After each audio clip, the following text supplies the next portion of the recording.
আপনারা স্বামী স্ত্রী ঘরের ভিতরে চাপ দেওয়ালের ভিতরে যা মন চায় তা করেন, মারামারি যা করার করেন, কিন্তু আওয়াজটা যেন দেওয়ালের বাইরে না আসে।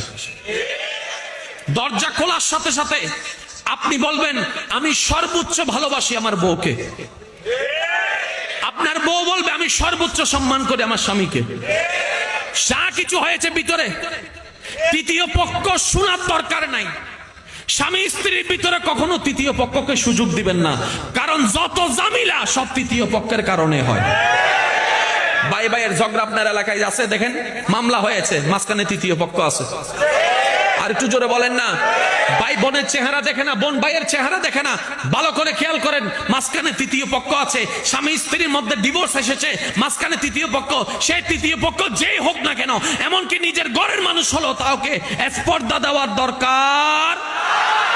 আপনি বলবেন বউ আমার হাজার খারাপ হোক, আমার বউ আমি দেখবো। হু আর ইউ? তুমি বলার কে? তুমি বলার কে? কারণ আমার বউয়ের দায়িত্ব আল্লাহ তোমাকে দেয় নাই, আমাকে দিয়েছে। এবার আপনার স্ত্রী আপনাকে স্বামী সম্পর্কে যা তা বলছে, আপনার স্বামী এমন করে অমন করে, আপনি শুধু এতটুকু বলবেন, হ্যাঁ আমি আমার জামাইরে বলছি যে 3-4টা প্রেম করতে, তো সমস্যা কি? দেখবেন তৃতীয় পক্ষার সুযোগ পাবে, তৃতীয় পক্ষার সুযোগ পাবে। কারণ এইভাবে যদি ডিভোর্স হার বাড়তে থাকে, একদিন দেখবেন এর পরিবারও খুঁজে পাওয়া